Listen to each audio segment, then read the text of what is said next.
នៅក្នុងប្រវត្តិសាស្ត្រអាកាសចរស៊ីវិលរបស់ប្រទេសកម្ពុជាមានសោកនាដកម្មផ្លូវអាកាសដ៏រន្ធត់មួយដែលបានកើតឡើងមិននឹកស្មានដល់មនុស្សចំនួន65នាក់បានបាត់បង់ជីវិតហើយនៅសល់តែក្មេងប្រុសម្នាក់គត់ដែលនៅរស់រានមានជីវិតដូចជាអភូតហេតុមួយដ៏ចម្លែកដែលវាកើតឡើងចេញពីកំណកផេះផង់របស់យន្តហោះ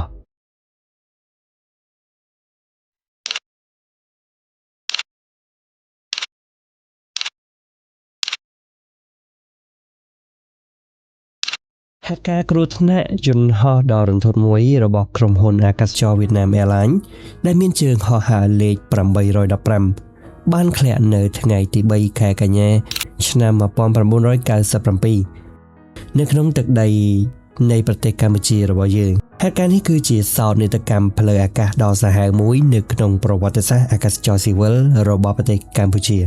យន្តហោះនេះបានធ្លាក់នៅចម្ងាយមិនឆ្ងាយប៉ុន្មានទេពីប៉ូលីនយន្តហោះប៉ូចិនតុងស្ថិតនៅក្នុងរាជធានីភ្នំពេញហើយហេតុការណ៍ដ៏រន្ធត់មួយនេះបានសម្លាប់អ្នកដំណើរក្មេងចាស់ប្រុសស្រីចំនួន65នាក់ហើយមានតែក្មេងប្រុសម្នាក់តែប៉ុណ្ណោះដែលនៅរស់រានមានជីវិតនៅក្នុងហេតុការណ៍មួយនេះតើមានរឿងរ៉ាវលំអិតនិងអាចកំបាំងអ្វីខ្លះនៅពីក្រោយនៃការធ្លាក់យន្តហោះដ៏រន្ធត់មួយនេះតោះមកតាមដានជាមួយគ្នានៅក្នុងវីដេអូនេះហើយប្រសិនជាប្រិមិត្តចូលចិត្តនៅវីដេអូមួយនេះ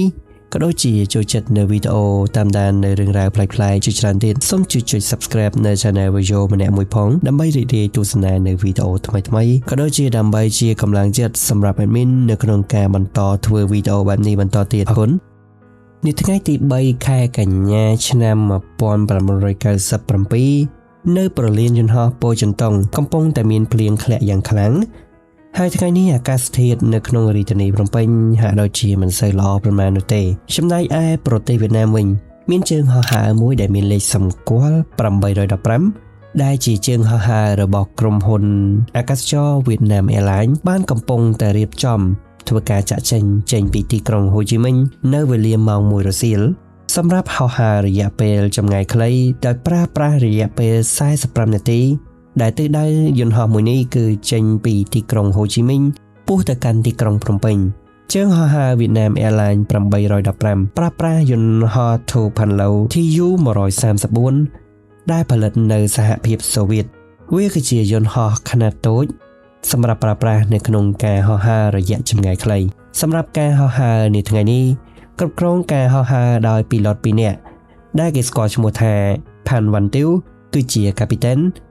និងលោក Hong Van Ding គឺជា Co-pilot រួមទាំង Flight Engineer ម្នាក់ទៀតដែលគេមិនស្គាល់អត្តសញ្ញាណនោះទេនេះម៉ោង1រសៀលយន្តហោះចាប់ផ្ដើមធ្វើការរៀបចំហោះហើរចេញពីប្រលានយន្តហោះតាន់សាន់ណាត់ឆ្ពោះទៅកាន់ប្រលានយន្តហោះអន្តរជាតិប៉ូចិនតុងជាធម្មតាអ្វីៗគឺដំណើរការជាធម្មតាដោយសពថងមិនមានអ្វីគួរឲ្យកត់សម្គាល់នោះទេក្រោយពេលដែលយន្តហោះហោះហើរអស់រយៈពេល30នាទីកន្លងផុតទៅយន្តហោះនេះបានកំពុងតែធ្វើដំណើរមកដល់ទឹកដីប្រទេសកម្ពុជានៅក្នុងស្ថានភាពភ្លៀងកំពុងតែធ្លាក់ផងនោះក្រុម Pilot នៃយន្តហោះបានតាក់ទងទៅកាន់ក្រុមអ្នកគ្រប់គ្រងដំណើរការនៃប្រលានយន្តហោះប៉ូចិនតុងដើម្បីប្រាប់និងជូនដំណឹងដល់អ្នកគ្រប់គ្រងដំណើរការថាពួកគេបានធ្វើដំណើរមកដល់គៀកនឹងប្រលានយន្តហោះប៉ូចិនតុងហើយនឹងធ្វើការសុំចតនៅរយៈកម្ពស់ 10000 feet ឬស្មើនឹង 3000 ម៉ែត្រពីដីក្រោយមកក្រុមអ្នកគ្រប់គ្រងដំណើរការនៃប្រលានយន្តហោះប៉ូចិនតុងបានអនុញ្ញាតឲ្យក្រុម Pilot ចតបន្តមកក្រុមអ្នកគ្រប់គ្រងដំណើរការនៃប្រលានយន្តហោះប៉ូចិនតុងបានជូនដំណឹងទៅកាន់ក្រុម Pilot ម្ដងទៀតថានៅប្រលានយន្តហោះកំពុងមានបញ្ហាអាកាសធាតុមិនល្អដែលមានភ្លៀងកំពុងតែធ្លាក់ខ្លាំងហើយពេលនោះក្រុមអ្នកគ្រប់គ្រងដំណើរការក៏បានអនុញ្ញាតឲ្យយន្តហោះចតពីទិសខាងកើតនៅលើ runway លេខ23នៃប្រលានយន្តហោះប៉ូចិនតុងដោយសារតែមានភ្លៀងធ្លាក់ខ្លាំងដូចនេះវាពិតជាមានការលំបាកមែនទែនសម្រាប់ក្រុម Pilot នៅក្នុងការមើលផ្លូវចតនៅក្នុងស្ថានភាពដែលលំបាកបែបនេះក្រុម Pilot ត្រូវតែមានជំនួយមែនទែនពីអ្នកបញ្ជាដំណើរការគប់ផ្សំនឹងបច្ចេកទេសរបស់ខ្លួនរួមទាំងឧបករណ៍ជំនួយនៃការចតមួយចំនួនរបស់ប្រលានយន្តហោះដូចជា NDB, VOR និង ILF ប៉ុន្តែអ្វីដែលគួរឲ្យសោកស្ដាយឧបករណ៍បច្ចេកទេសជំនួយនៃការចតខ្លះគឺមិនទាន់មានវត្តមាននៅក្នុងប្រលានយន្តហោះប៉ូចិនតុងនោះទេពលគឺពេលនោះប្រលានយន្តហោះប៉ូចិនតុងមិនទាន់មានការធ្វើទំនើបកម្មនោះទេ ហើយឧបករណ៍មួយចំនួនដែលមានស្រាប់នៅក្នុងពលានយន្តហោះប៉ូចិនតុងក៏ត្រូវបានចោលលួចបាត់កាលពីប្រមាណ2ខែមុននៃការកើតឧបទ្ទវហេតុមួយនេះស្របពេលដែលអវត្តមាននៅឧបករណ៍ជំនួយនឹងការចរចតមួយចំនួនធំនិងស្ថានភាពអាកាសធាតុដែលកំពុងតែអ៊ូអាប់មើលអ្វីមិនឃើញផងនោះក្រុម pilot ត្រូវពឹងផ្អែកទាំងស្រុងទៅឧបករណ៍មួយដែលកំពុងតែដំណើរការនៅក្នុងពលានយន្តហោះនោះគឺ NDB ដើម្បីកំណត់ទីតាំងនៃការចរចតរបស់យន្តហោះហើយនៅសល់ប្រមាណទៀតត្រូវពឹងផ្អែកទៅលើការមើលនឹងភ្នែកទទេរបស់ក្រុម pilot ផ្ទាល់ពេលវេលាចេះតែរំកិលទៅមុខក្រុម pilot បានស្នើសុំទម្លាក់កម្ពស់យន្តហោះមកត្រឹម 5,000 feet ស្មើនឹង 1,500 ម៉ែត្រនៅទិសខាងកើតតែនៅពេលដែលយន្តហោះបានចុះមកដល់កម្ពស់ 1,500 ម៉ែត្រក្រុម pilot នៅតែមិនអាចមើលឃើញ runway របស់ពលានយន្តហោះទៀតនៅពេលដែលយន្តហោះកាន់តែខិតជិតដល់ពលានយន្តហោះមានកម្ពស់ត្រឹមតែ 3,000 feet ឬស្មើនឹង 910 ម៉ែត្រតែប៉ុណ្ណោះនៅពេលនោះក្រុម pilot បានស្នើសុំការចុះចតម្ដងទៀតដោយបញ្ជាក់ថាពួកគាត់រកមិនឃើញផ្លូវរត់ឬ runway នៅឡើយទេហើយក៏ត្រូវបានអ្នកគ្រប់គ្រងដែនអាកាសផ្ដល់នូវការអនុញ្ញាតឲ្យទម្លាក់កម្ពស់មកដល់ 2,000 feet ឬស្មើនឹង 610 ម៉ែត្រមួយសន្ទុះក្រោយមកអ្នកគ្រប់គ្រងដែនអាកាសក៏បានសួរទៅកាន់ក្រុម pilot ម្ដងទៀតថាតើពួកគេរកឃើញ runway ហើយឬនៅក្រុម pilot បានឆ្លើយតបទៅកាន់អ្នកគ្រប់គ្រងដែនអាកាសវិញថា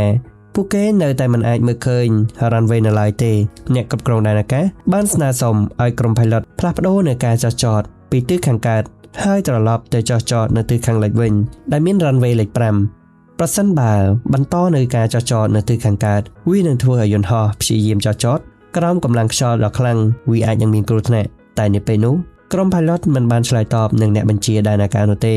ក្រោយមក pilot ក៏បានបន្តទម្លាក់កម្ពស់មកត្រឹម 61 ម៉ែត្របន្តទៀតប៉ុន្តែក្រុម pilot នៅតែមិនអាចមើលឃើញ runway ដដែលដោយសារតែមិនព្រមធ្វើតាមការជូនដំណឹងរបស់អ្នកបញ្ជាដែនអាកាសយន្តហោះនៅតែបន្តទម្លាក់កម្ពស់រហូតដល់ 30 ម៉ែត្រពីដីវាពិតជាកម្ពស់មួយដ៏គ្រោះថ្នាក់មែនទែនស្របពេលដែល pilot មិនអាចមើលឃើញ runway បែបនេះពេលនោះ co-pilot Hong Wan Ding បានប្រាប់ឲ្យ pilot Phan Van Tiêu បោះបង់នៃការចុះចតហើយហោះឡើងវិញដើម្បីធ្វើការសុំចុះចតសារជាថ្មីពីទិសខាងលិចតែអ្វីៗវាហាក់ដូចជាហួសពេលបាត់ទៅហើយ Pilot Phan Van Tiêu បានបញ្ជាយន្តហោះហោះឡើងទៅលើមេឃភ្លាមៗតែដោយសារតែពេលនោះយន្តហោះមានកម្ពស់ទាបពេក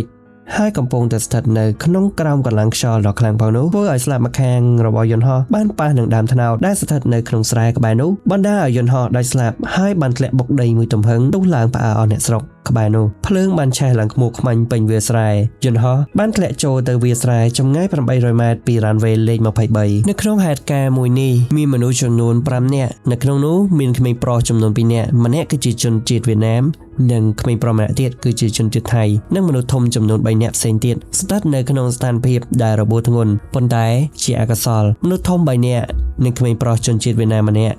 បានស្លាប់បាត់បង់ជីវិតនៅពេលដែលបញ្ជូនពួកគេទៅដល់មន្ទីរពេទ្យករណីមួយនេះត្រូវបានព័ត៌មានក្នុងស្រុកនិងក្រៅស្រុកជាច្រើនបានចុះផ្សាយហើយសាច់ញាតិជនមួយនេះក្រុមហ៊ុនអាកាសចរ Vietnam Airlines ពួកគេបានស្ដីបន្ទោសមកកាន់ពលានយន្តហោះប៉ូចិនតុងថាកំហុសគឺមកពីពលានយន្តហោះមិនមានឧបករណ៍ជំនួយនៃការចុះចតឲ្យបានត្រឹមត្រូវទើបបណ្ដោយឲ្យមានរឿងនេះកើតឡើងប៉ុន្តែខាងពលានយន្តហោះប៉ូចិនតុងបានច្រានចោលនៃការស្ដីបន្ទោសមួយនេះដោយបានលើកឡើងថាដោយសារតែក្រុម pilot របស់ក្រុមហ៊ុន Vietnam Airlines មិនបានស្ដាប់នូវការណែនាំរបស់ក្រុមអ្នកបញ្ជាដែនអាកាសរបស់ពលានយន្តហោះទើបបណ្ដាលឲ្យមានសោកនាដកម្មមួយនេះកើតឡើងក្រោយពេលដែលការស៊ើបអង្កេតយ៉ាងល្អិតល្អន់ទៅលើប្រអប់ខ្មៅបែបវិញទៀត pilot Phan Van Tiêu ព្យាយាមចុះចតដោយខ្លួនមិនអាចមើលឃើញ runway នៃពលានយន្តហោះបានរហូតរុញច្រានយន្តហោះទៅកាន់ស្ថានភាពមួយដែលមិនអាចគ្រប់គ្រងបាន